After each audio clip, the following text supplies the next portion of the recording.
All right, what's up, guys? It's Andrew with Long Range Gear. We have Isaac's NV5600 in the shop today. We're going to be doing a quick teardown. This transmission, it came out of a 2004 pickup. Seemed to be working fine, but we're going to be, Isaac's a friend of mine, we're going to be doing some experiments and giving him a rebuild in the process. And so we're going to get started. I thought I'd show you guys how it goes. So we're going to start off by removing the bell housing bolts. These are 13 millimeter.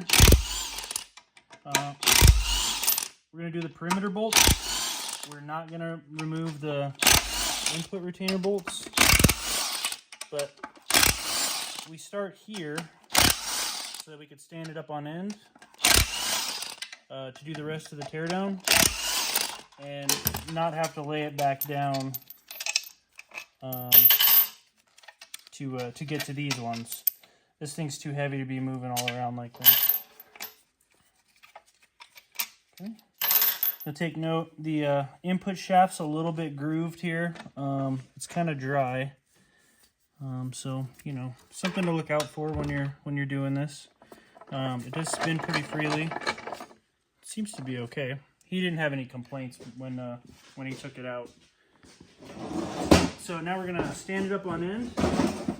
Real quick, you're going to want to get some 2x4s and set them down here, because when you stand it up on end, the input shaft, as you can tell, sticks out on the bell housing. So you do got to put down like something so that you don't have all the weight on your input shaft. There you go. Okay. So now there's it's on the opposite side of the transmission from you guys, but there's an anchor bolt for the shift rail. Make sure you remove that. And then, just because I like to do it now, we're gonna do the PTO cover bolts. Although, man, I'm gonna be a little stubborn.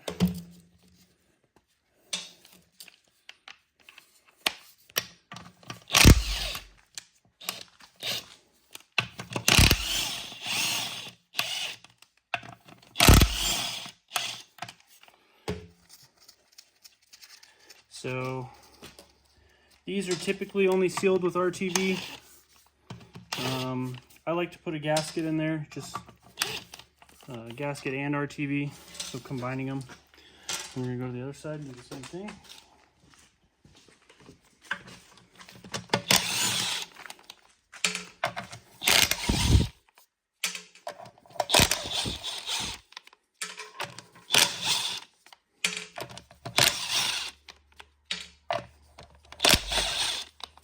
Okay.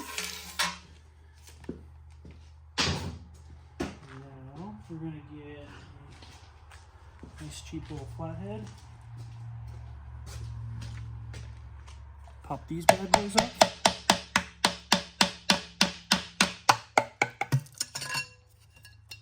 There we go. And you can start to see some of the inner workings there.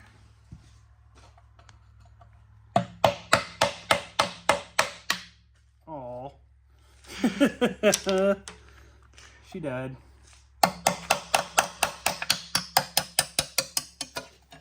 It's amazing that a Harbor Freight screwdriver wouldn't hold up to that. Okay, so now last thing we have to do down here, we're going to drive out this roll pin from the oh, thank you. You can use either a 3/16 or 5/32 punch, and if you happen to hit the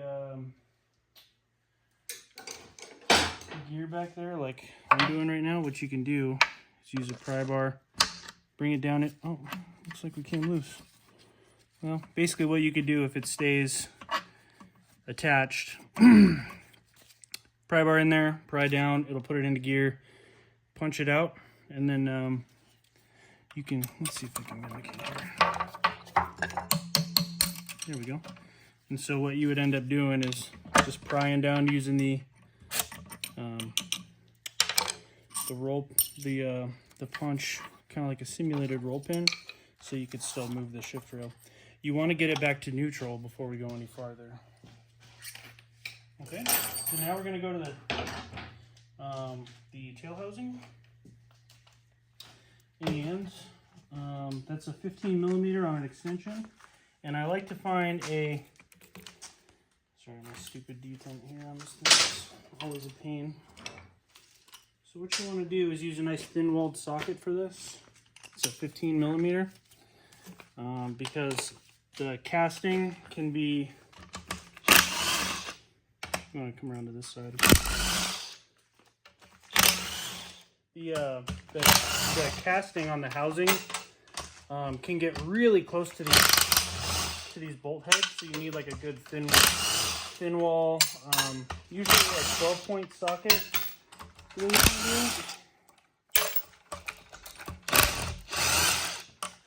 And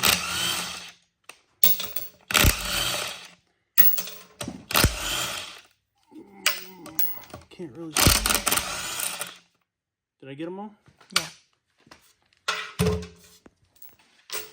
All right, collect all your bolts. I got them all? Yeah. So now this part's kind of fun. So they make a nice like factory style puller, and they work good. After the first bazillion tail housings you pull off, they kind of start to bend a little bit. So what we're doing is using an OTC puller. Oops. I need to reconfigure this real quick. Excuse me. I was wondering why it wasn't lining up right. So this OTC puller is one of the best tool investments I've ever made. It was pretty expensive. I think it was like $400 or $500, but this thing will pull off absolutely anything that you need to pull off. It'll pull like old stuck C10 drum brake, drum brakes off that are rusted on. It's an impressive piece. So using a 7/8.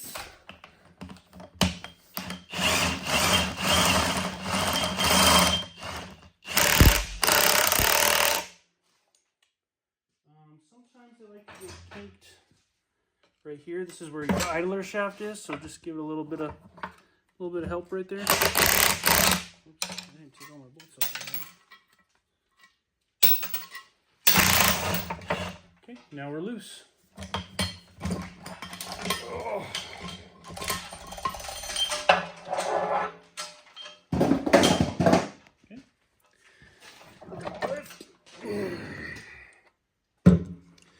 Alright, so you can see our tail housing here. Very heavy piece, extremely rare. Don't drop it. So we're going to take a look inside. One of your idler washers will likely come out. Make sure you got no cracks or anything. These don't normally like fail, but like if there's a catastrophic explosion in reverse, it can break along in here on the base of this bearing pocket. It can crack and take some of these out. That'd be very unfortunate because these are super hard to find. If you want, right now is an okay time to remove your tail housing detent using a 1 3/16, right? I think that's what it is. Yeah, 1 3/16 socket. So in my rebuilds, every single one, I replace these springs, and it makes a huge difference as far as making your transmission feel new again. You can get these through like Allstate, but a brand new spring like this, you can see is kind of bent just from being in there for 20 years or whatever. You know, a nice new spring really makes a difference. And your plunger and your plug. Set those aside, excuse me. You don't need to do this. Oops, sorry. You don't need to do this. You don't need to apply RTV everywhere on a Dodge unit. On a GM, you need to seal stuff, but GM, you know, obviously don't come with 5600. 4500, you do need to provide a seal. But as you can tell, there's a tail housing seal here. and there's a seal on the input of the transfer case. So they're both sealed independently. You don't need a gasket, nothing. You just put metal to metal and go to town. So quit doing this. Set that aside. We're gonna move up here. So this is your reverse countershaft gear. Check your bearing, make sure you got no chips. It looks really good. You're gonna take your reverse idler here. Here you can see these washers are super worn. So we replace those on every one. You should too. If you don't, you'll have like a lot of end play with this thing. Not the end of the world, but obviously we want to make things nice.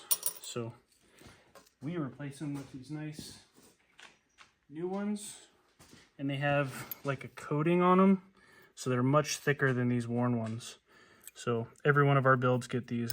They're quite a bit thicker, as you can tell, because this hasn't worn off yet. Okay. So now here, try to see it so you can see it. These little guys right here, you want to make sure not to lose them. They're very important. This is your rear bias, your rollers for your rear bias. So there's a pin and two small rollers. Just take them off of your shift rail here and set them aside. I always set them with those little bearing pieces. Okay. And your countershaft coupler. I've never seen one of these break or fail. They're a nice hardened steel, even with big explosions. So what I'm doing right here, this is an informal way to check end play. If you can rock the shaft forward and back, you have way too much. So if at any point in time you're doing a rebuild, maybe you don't have a caliper or anything, and you can spin it and it feels okay. If you can hear that, you've just got too much end play. You need to get a dial caliper and set that. That's just kind of a quick way to see. So this tool I made out of a Carlisle socket and a NV5600 fifth gear nut tool. And then Torque King 4x4 makes a 29 spline holding tool to break this whole thing off here. You will need to figure out something to get this off. I will say that an air chisel does work in the event that you want to do that. Okay. I just like to use 2 breaker bars. That came off exceptionally easy. All right then, could have done that by hand. These don't have like the same sort of fifth gear nut problems that NV4500s have. This big nut back here is torqued to 250 foot-pounds and staked, and we use red Loctite. We've never had one come loose. That one was obviously extremely loose. 275,000 miles or whatever this had on it. Obviously it didn't cause a problem, but it definitely wants to be tighter than that. Should be about there. Set our tool aside there.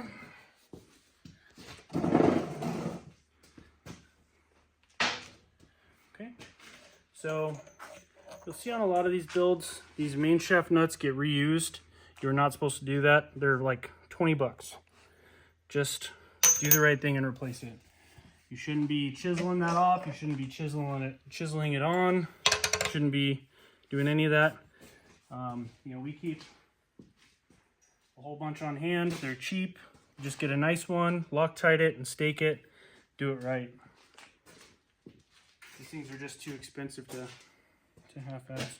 So we got a reverse washer that goes underneath our rear roller bearing. So you can see this is kind of stepped. So the step goes up, and that's so that oil can actually flow through. Like if it gets on here, it can flow through and have a way to escape. If you do it like this, you are literally sealing off the bearing. You don't want to do that. So put the step up, and that gives the oil a place to flow. Make sure you got that on right. So now we're going to take off reverse.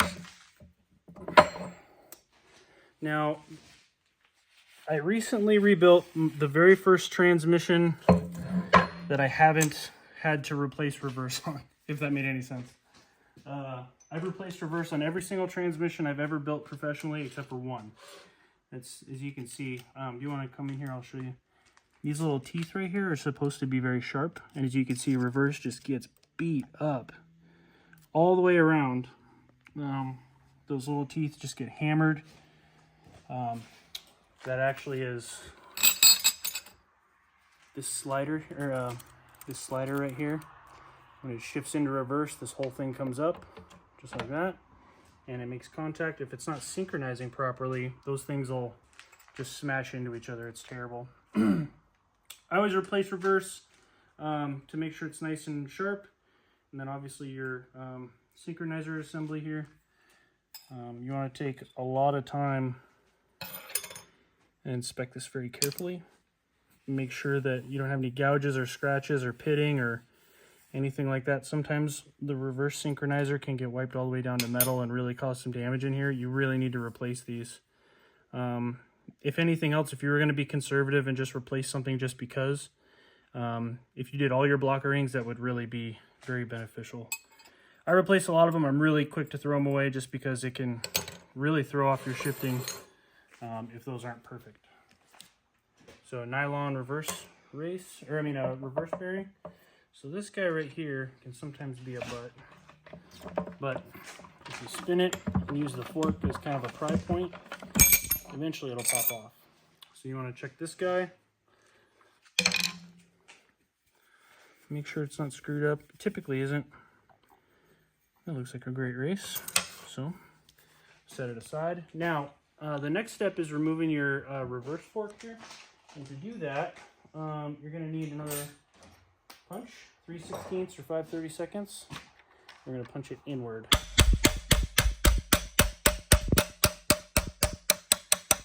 Okay. Now when you're on the inside, or when it's moving towards the inside, you want to be careful so that the roll pin doesn't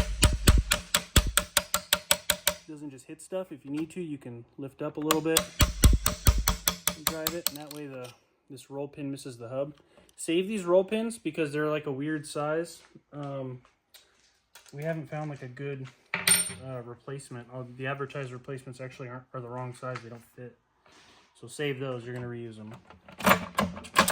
You're going to pry up on the foot here. It's going to bring your slider with it. Your keys and springs are going to go everywhere. Now here's a cool little fact about these reverse sliders. As you can see, this is all dinged up just like the reverse gear is. So we replace the reverse gear and that leaves the reverse, you know, we got to do something with this. It's all mashed up. Well, the benefit of reverse is that it only goes one way. It's only synchronizing one way. So you can simply flip it over and these nice sharp teeth. It's like a brand new slider. So you'll reinstall it like this with a new reverse gear. Nice new synchronizer. Reverse is brand new. See, little pro tip. So now we're going to remove the reverse hub here, and your little keys and springs and everything are going to go everywhere. Don't worry about it. We're going to be tearing stuff down. You'll see there's a washer back here to hold them because reverse only goes one way. So now the back half is all done. What we got to do now, we got to remove the last 5 bolts for the bell housing, and then we can lift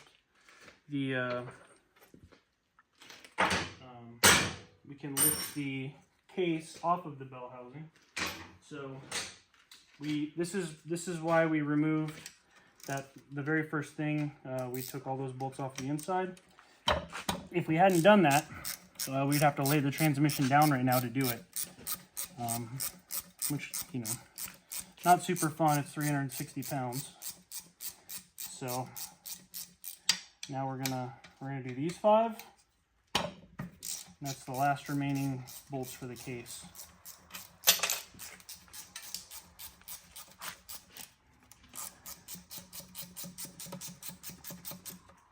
So we're giving Isaac a rebuild here. We're going to be conducting an experiment on a little idea for a modification I have that's going to help with some shifting.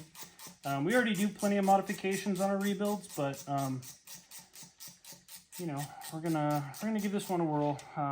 Isaac works for Deer Park Diesel. Great guy. He's a friend of mine, and he agreed to participate in this little experiment. He was a good candidate because the transmission otherwise didn't have any problems, so it's like a good baseline.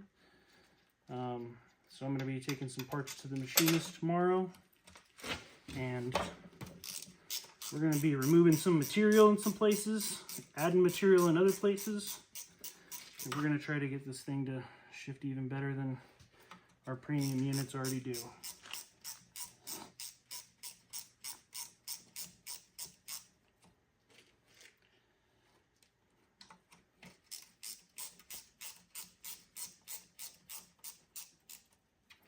Okay, so that's the last of the bolts there. So now what we're going to do, I use these nice Miller tools to hoist the case up. Now you want to make sure and double check right now that all the bolts that are going to hold this case on are removed. You don't want to like be suspending the entire gear train by like one bolt in your bell housing. You might break your bell housing, and that would be really bad. Those are not reproduced. They're only available used, and they're super rare. And by rare, I also mean very expensive. So I take these little side tabs right here, and I use that as the indicator for where to screw these in.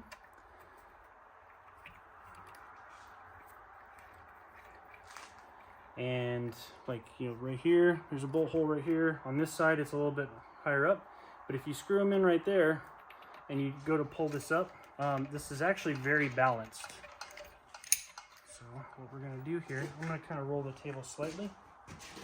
There you go. My vintage teardown table here has got casters on it.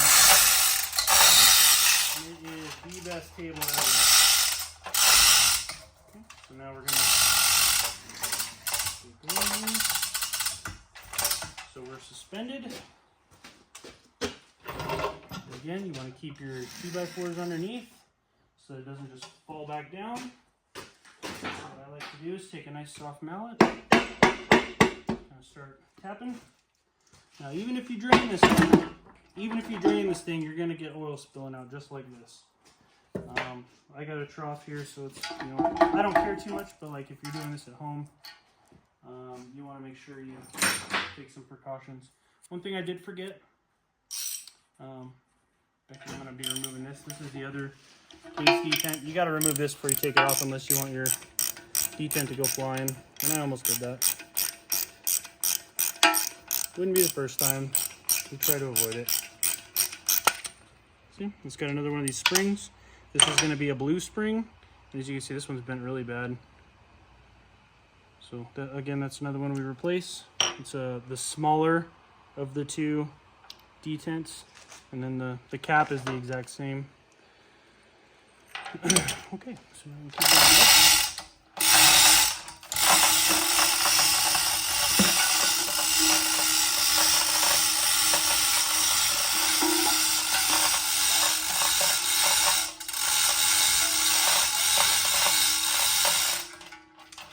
Okay, so now let's see what we're working with. Okay. I like to let that just kind of drip. I'll slide this over a little. Okay, so here we got, actually I'm going to spin this so you can see the shift rail.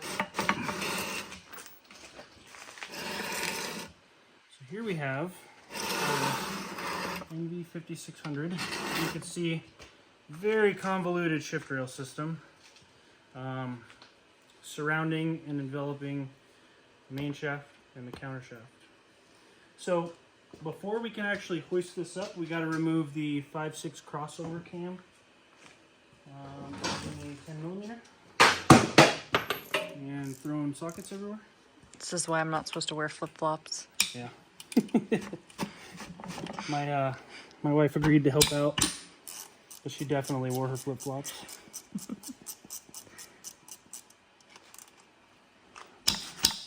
Everybody, if you haven't met my wife, this is Becky Ray. She is soon to be taking over the phone calls and emails.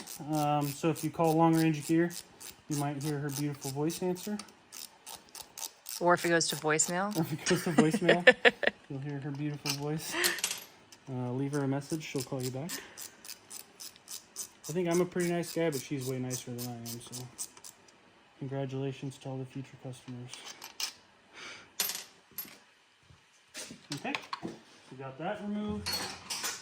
Now, I simply just you can use a pry bar or screwdriver or something and just kind of pry this up.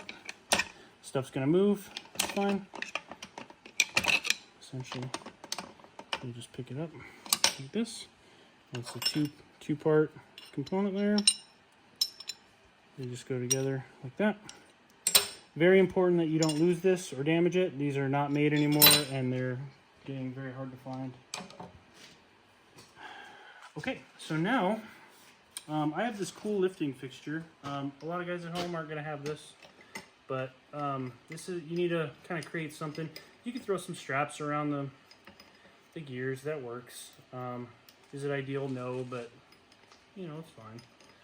You just want to avoid having the gears like bang together when you're maneuvering them, because you don't want to chip a tooth. You know, your good OEM gears survived 300,000 miles. You don't want to be the one to screw them up when you're rebuilding the transmission, right? So we're going to use a bell housing bolt. We're going to drive that in here. 13 millimeter.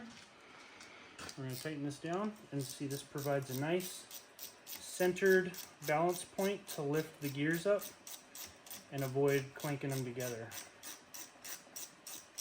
So it looks like our case is about done dripping. I'm going to lower it down here and we'll talk about some things to look for. In the event that you have some kind of a failure, there are some points you want to check.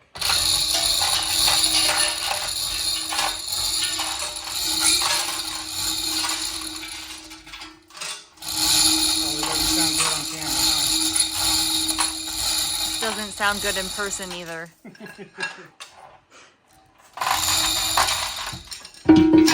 Okay, so in the event you ran this thing low on oil, that would suck, but it seems to happen a lot. The main thing you're going to see is some spider cracks all around this. There's a race pressed in from the inside here. You're going to see a bunch of spider cracks, or you might see some wear from, you know, the hub hitting the housing. If you do that, you need to buy a new one. These housings are available. The cases, I mean, main cases, they are available. And you just got to get the bushings with it. And, you know, the aftermarket casings are actually really good. In the event you need to replace your case, you will have to save this pin. This pin's not made anymore. They're not available anymore. So save your pin, save your fill plug, because those I can't find either. Essentially, like, don't throw this away. Make sure you pull everything off of it. Complete your rebuild before you get rid of your case. You'll also need to remove the dowels. If you don't have dowels made, they're not available. You can have dowels made by a local machine shop pretty cheap. If not, I found that you have to kind of cut into the iron to pull the dowels out, but you have to make sure you have dowels in both the tail end and the bell housing end. But that's about all there is for the case. I'm going to set this down, get everything. Okay, so we're going to move our table over again a little bit more.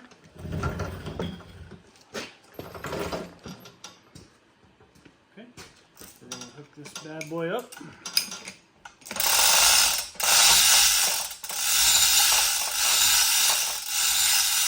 I have to edit that out somehow. Now, before you actually lift the gear train up out of the bell housing, you want to get some clamps like this. These are just like regular Home Depot, like woodworking clamps or something. I mean, I don't know what they're for. And you're going to want to clamp, whoops, pulled the plastics off. You're going to want to clamp on both sides of these gears right here. So this is your 6th gear main shaft, and this is your input shaft. There's nothing holding these two together. This main shaft ends in the middle. So there's nothing holding them together, and if you lift this up, it'll all just come apart and it'll make a big mess. You really don't want to do that. So you want to clamp these two together. Then you just start to lift. Now, things have been together a while, they may stay together. So just take a minute, center your 2x4s. Okay, and then do a little tappy. Tap, tap, taparoo. Get it up about this high and you can start to see that your shift rails will clear. I think I just lost the roll pin down into the trough. That's cool. So we're going to remove them and kind of leave them all as an assembly for now. As best you can. And then 3, 4, big stupid one. Okay, now you can see your gears are free. Looks like we got... Your gears are free. Hoist it up.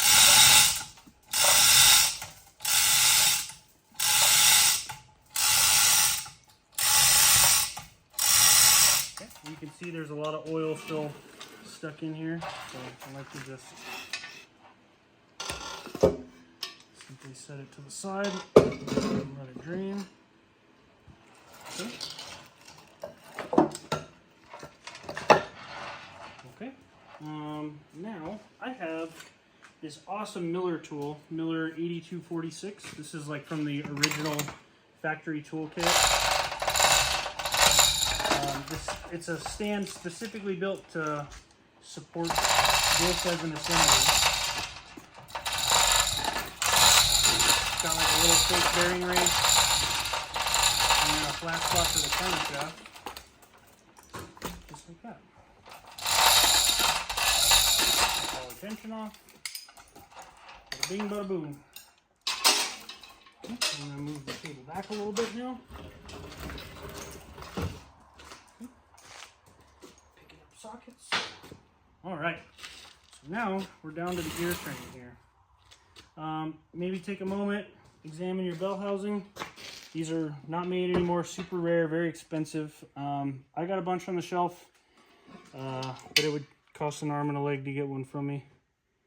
Make sure you check for cracks anywhere, all around, inside. Without abuse, these things don't really go bad. You know, you can check your shift rail bushings here while they're wet. Make sure that they're nice and smooth, they're not gouged. Sometimes they can be in pretty rough shape. If they're not in like really bad shape, I suggest leaving them, just because a lot of times it can cause more problems than solutions when you try to get those out of there, especially without the correct tool. So we're going to remove our bell housing bolt here.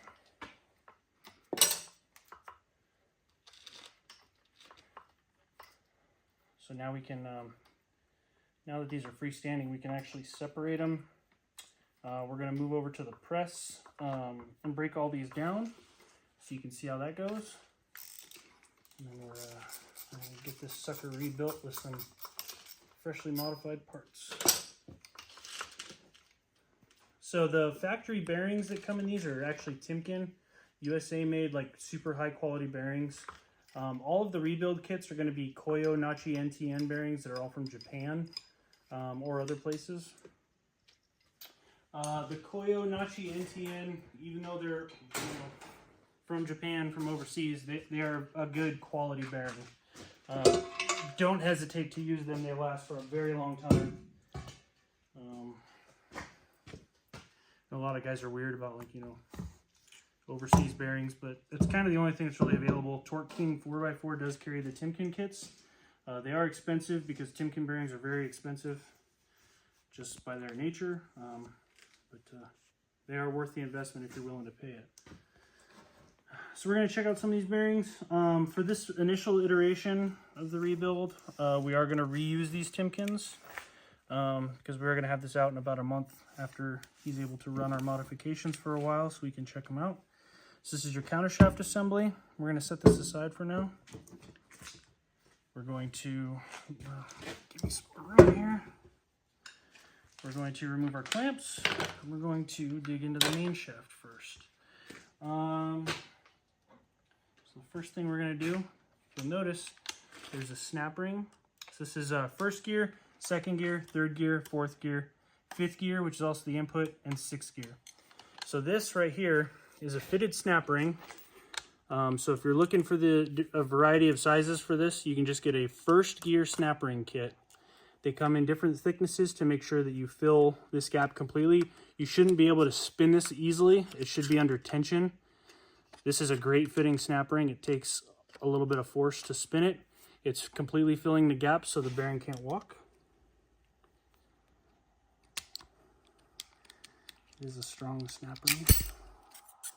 Okay, so now this is all free to come off. We're gonna pick this up.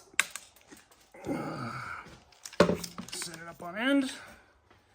We can get a look at our pocket bearing. So this pocket bearing is this is all that holds the input to the main shaft. It's just centered up by that bearing there. There's nothing else that holds it together besides the case, the end plate. A lot of guys are shocked by that, but that's kind of how it works. So as you can see, there's a small ring. This is an oil diverter. There's certain builders that are a super big deal that build super terrible transmissions. And they do a super dumb thing and remove that ring and throw it away for whatever reason. And I guarantee that will cause a failure eventually. Don't do that. Those are not available anymore, so make sure you save them. When you pull this bearing off, you need to punch this little ring inside out and reinstall it on your new bearing. As you can see, there's 3 holes inside.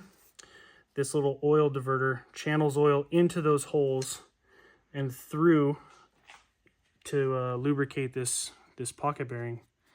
And without that oil diverter channeling oil in there, it won't get oil and it will fail. There's 2 in here now, at least 2 in here that had this failure. So again, you're going to want to take a look at these teeth. If these teeth are all mashed and screwed up, you want to replace it. There is a little bit of wear on these. This is probably borderline.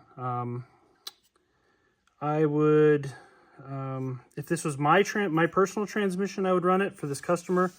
For Isaac, I will probably replace it because these are questionable. And if it's questionable, it's not questionable in my mind. As well as the end is a little bit grooved, so it's very minimal. You can hardly feel it. But with those 2 issues, in my mind, it's worth replacing. So I'm going to. So we'll have to remove this bearing to remove the oil diverter to move it over. But other than that, we can chuck this in the scrap pile. So we can start moving through the gear train on the main shaft. Here's, again, your synchronizer. These synchronizers look to be in okay shape. This is definitely getting some wear on it. You can see we're getting through the brass. The blocker ring here looks okay. It's really smooth. What I like to do is take some red pad and put a crosshatch on it. So when you move the sliders, you're going to lose your little detents, and that's fine. So check the teeth out on the slider. The slider looks good. We're gonna reuse this one. I failed to grab my. Oh, no, I did. Here we are. So we got to remove this little 3/4 inch external snap ring. This is just a generic 3/4 inch. You can get these at any hardware store if you lose that one. But now the main shaft here is ready to press apart. So we're going to move over to the press. And I have a 55-ton Carolina here. An old leaky bastard. But she's got more than enough power to do what we're going to ask her. So we're going to lower this down one. So that we can press off first and second gear and the hub assembly and the bearings all together. Just like that. So again, first, hub, second. You can get your press plates underneath second and move this all apart as one. Make sure that third gear and fourth gear on the main shaft, those are part of the main shaft. Don't put your plates under that because something will give and it won't be cheap. So I like to kind of set my leg under here like this in case it comes through. We don't drop it.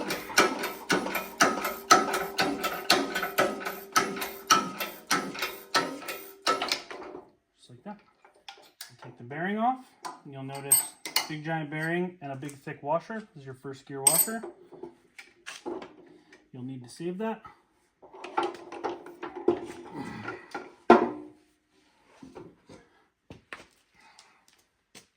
There you go. So take a second. We'll check out our first gear bearing race. Looks beautiful. The transmission's in great shape. The needle bearing looks great. We will replace the needle bearing. So this is first gear. This first gear is a big giant bastard.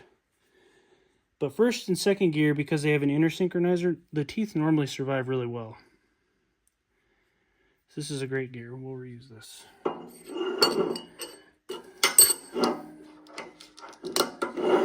Okay. Now you'll notice the synchronizers for this look a little different. That's because there's 3 pieces. There's an outer blocker ring, inner synchronizer friction cone, and the inner synchronizer. This creates the whole assembly. It's only like that for first and second. Here's the hub. We're going to check out the teeth. A little bit of wear, but they're still nice and sharp. We're going to end up reusing these. We will put new keys and springs and everything like that in all of them. Every single one. I'm trying to get the synchronizer assembly out. These look great. Yeah. We'll check out second gear. Second gear's got a little bit of wear. This is definitely pushing it. I'm going to run it through the parts washer before I decide if we're going to replace this or not. This would probably be fine. If you're building it at home, if it looks like this, you're good to send it. I am just picky. We may replace that. We may use it. I don't know. And here's your needle bearing for second gear. So now everything is gone off this end. This side's bare. You're done over here. So we're going to flip this over, and we're going to put 6th gear into the hub, just like that. Now, we're going to have to, excuse me, Becky, we're going to have to raise this up quite a bit. Oh, it's taller now, but it's on rollers.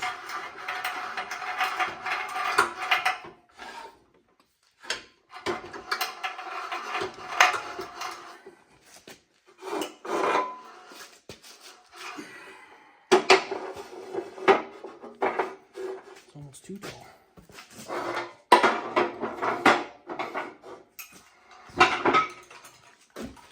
Now I have like a little throwaway socket I like to put. I think it's like a 5/8 or whatever. And that's what I drive these through with. So we have 6th gear, the synchronizer, the hub, and the bearing is all going to get pushed off as one. Doesn't take a ton of force.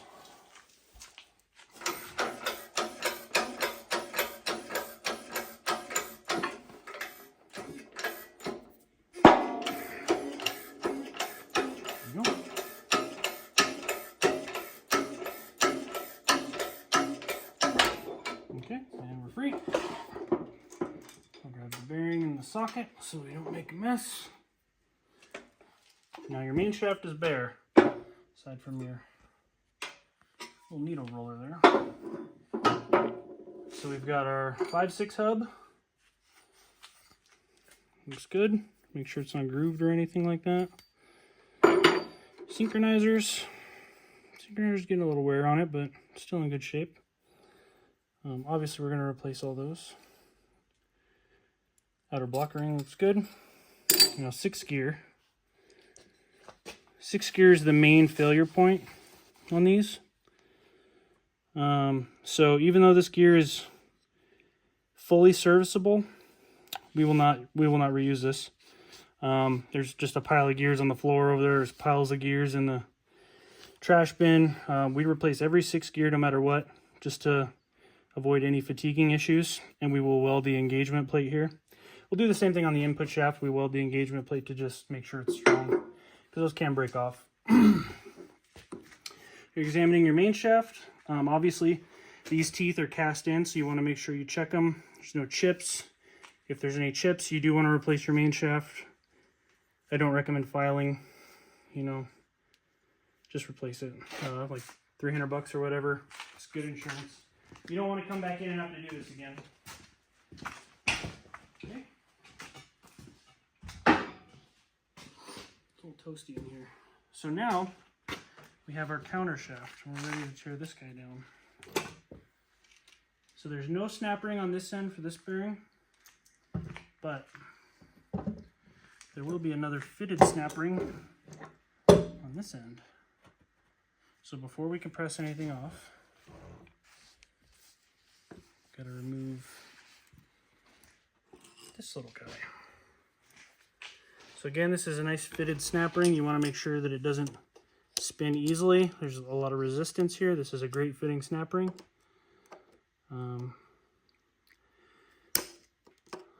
Sometimes these can be a bugger, and gotta make sure you got some good snap ring pliers. These ones are okay.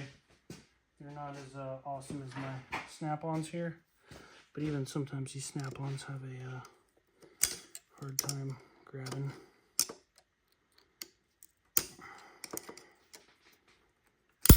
There we go. Okay, now everything is off of here. Excuse me.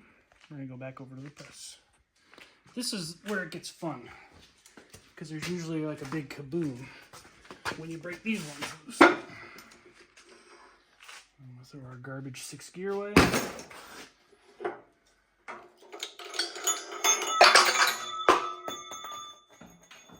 Be very careful with your parts. Don't let them hit the ground.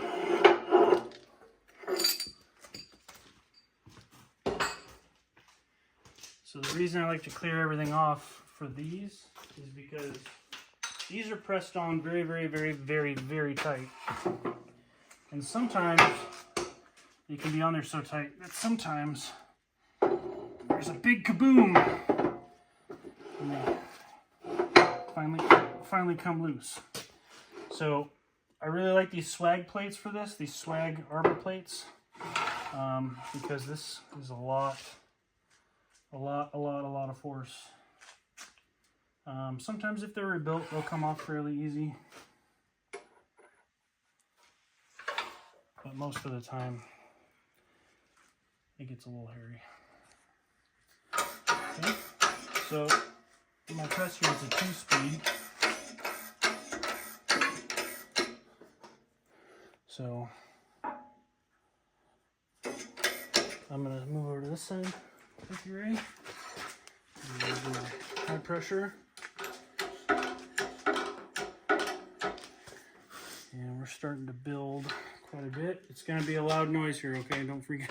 Okay. That wasn't too bad. I jumped a little. I've had stuff like go flying, you know, like sometimes it's on there really hard. Okay. Alright, we're moving. So I'm gonna get under and support this here, and that way we don't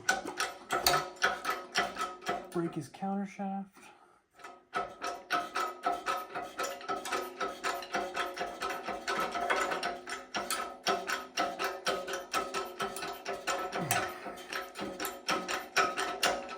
Yeah, so move to the faster speed now.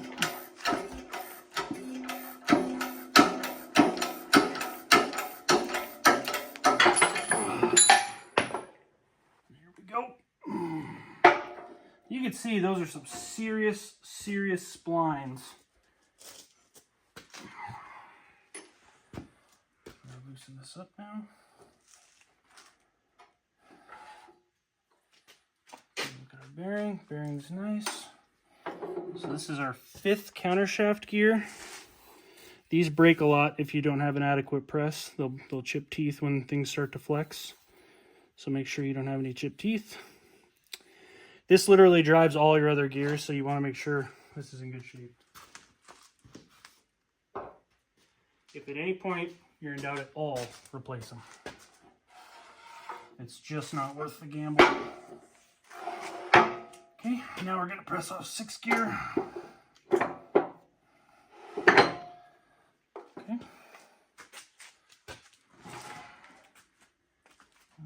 This one may not fit.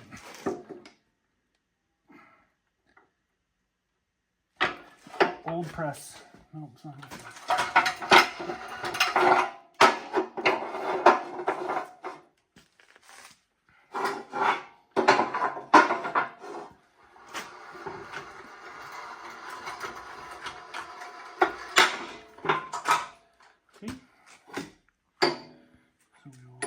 unpack some stuff.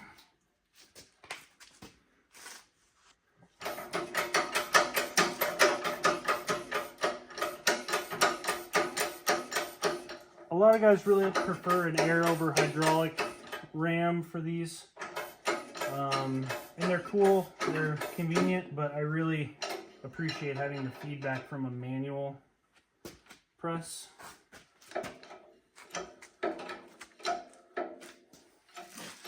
Starting to build some pressure. This one might make a good noise. So we're up to 5. Did you jump? A little. Okay.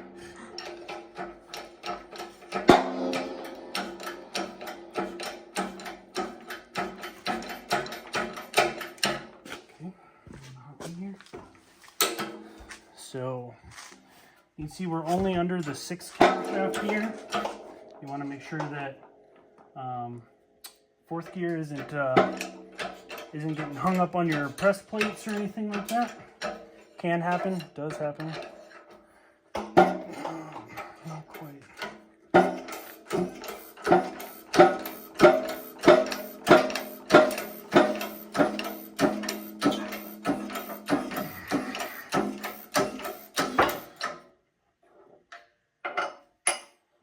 Okay.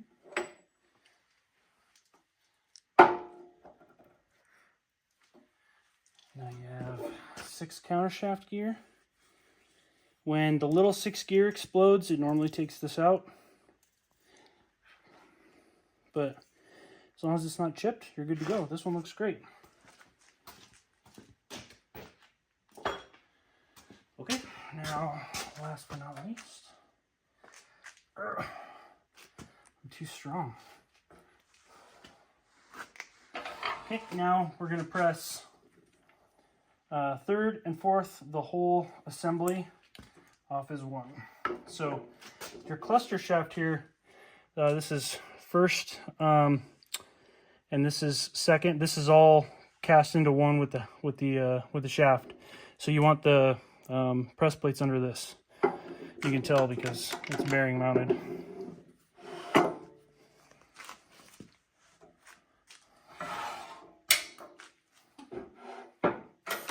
Okay.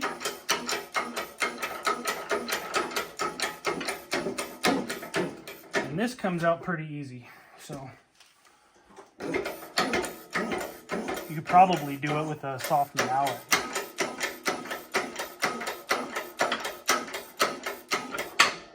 See? And there we have it. So now the shaft is almost completely broken down. This is your 3rd gear washer. This is the factory is a plastic. If you have a very early model, it might be a flat steel with no oil grooves. Either way, take them, chuck them in the garbage. What we like to use for our builds are these nice brass ones that are a remake of the plastic. Obviously, it's stronger because it's metal. It'll wear a little bit, so it won't eat your gear. It's better than plastic. It's got oiling grooves, so it's better than the steel ones. Let's check those out. Check out our bearing races. The race looks great. So you'll know it's 3/4 race because it'll have a hole. That hole is because this countershaft is hollow. And you'll see, like, there's chunks of RTV sticking in there, but there's a hole in this race, or in the shaft right here for this race. So oil is channeled through here by the bell housing all the way through. It'll come out this hole and this hole to lubricate the needle bearing. Fun fact. So As long as it's not full of RTV. yeah, it's plugged with RTV, so obviously we're not getting any oil flow to that needle bearing. He may have had kind of a sluggish 3rd gear shift, you know, as a result of not great oil. But we'll see here. So these are nice and sharp still, so it was probably okay. I'm going to just check and make sure that, just like all the rest, there's no chips. Gears look fantastic in this one. In units that are a little bit more beat, you know, you'll notice some substantial wear in places that we're not seeing here. This is a really good transmission. Okay. And here's our slider. Again, these are in great shape. Fantastic shape. And then this oil just sticks all this stuff together so hard. Here's, yeah, it's in great shape. Yeah, I'm going to reuse all this. So these are OEM synchronizers. You might see like these ones back here. These are aftermarket ones that have a hole drilled into them.